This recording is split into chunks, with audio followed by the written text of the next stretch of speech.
This is Shechem Cares Media International, a broadcasting arm of Shechem Cares International Ministries Incorporated.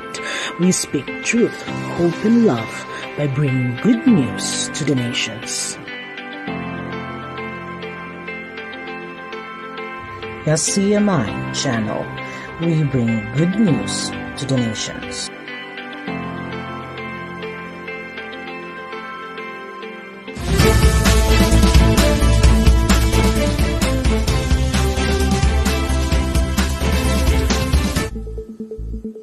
Magandang araw for the weather updates.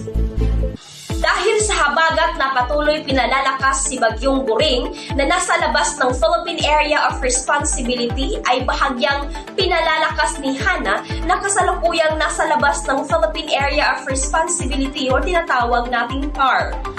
Ito'y magdadala ng paminsan-minsan hanggang sa tuloy-tuloy na pag-ulan sa kanlurang bahagi ng Luzon sa susunod na 3 araw.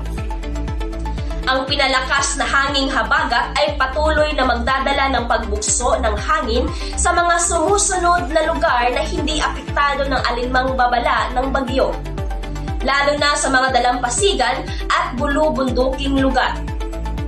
Ngayon at bukas, ito ang rehiyon ng Ilocos, rehiyon ng Cordillera, Zambales, Bataan, Aurora, Bulacan, Metro Manila, Calabarzon, Mimaropa, rehiyon ng Bicol, kanlurang Kabisayaan at sa hilagang bahagi ng silangang Kabisayaan.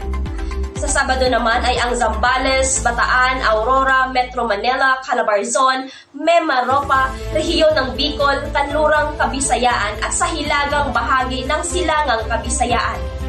Ang pagkilos naman ng bagyo ay inaasahang kikilos ang bagyong Hana patungong kanluran, hilagang kanluran at labas ng Philippine Area of Responsibility or PAR. Sa Sabado habang lumalapit sa Ryoko Islands, inaasahang unti-unting lalakas hanggang sa Sabado o madaling araw ng Linggo.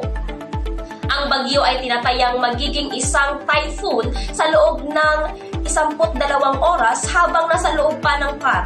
Ito ay manatiling malayo sa kalupaan ng bansa.